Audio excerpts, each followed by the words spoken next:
సాంఖ్యయోగము.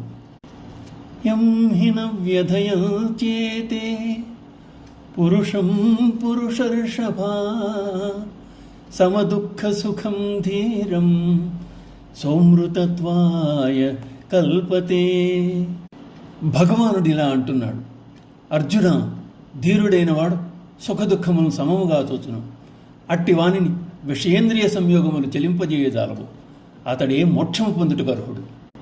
శీతోష్ణములు, సుఖదుఖములు, రాగద్వేషములు, హర్షశోకములు, అనుకూల ప్రతికూలములు మొదలైనవి ద్వంద్వములు, విషయములు ఇంద్రియములతో సంయోగము చెందినప్పుడు ఏర్పడేవి. అవి అనిత్యములు, అశాశ్వతములు. సుఖదుఖముల యందు సమభావం కలిగి ఉన్నవాడు, ఇంద్రియములను జయించినవాడు, దుఃఖమునేగాక సుఖమును కూడా మనోవికారముగా చూచువాడు పురుష శ్రేష్ఠుడు లేక ధీరుడు అనబడుతున్నాడు. అమృతత్వం అనగా మృతత్వం లేనిది. అమృతత్వమును పొందినవాడు మరల జన్మింపడు. అదే మోక్షం. మోక్షం సాధించడానికి భేదభావాలు లేవు.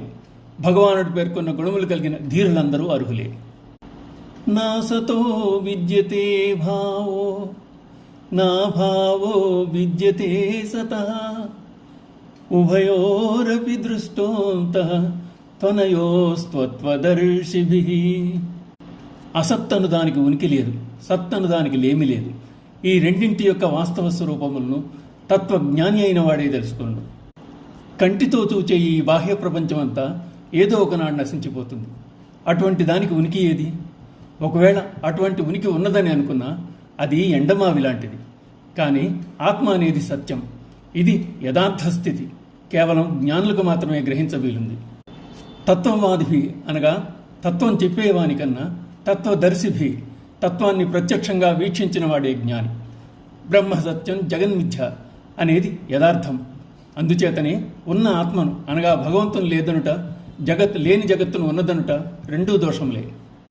అవినాశితు తద్విద్ధి ఏన సర్వమిదం తతం వినాశమవ్యయస్యాస్య న కశ్చిత్ కర్తుమర్హతి. నాశరహితమైన పరమాత్మతత్వం జగత్తంతా వ్యాపించి ఉన్నదని తెలుసుకో.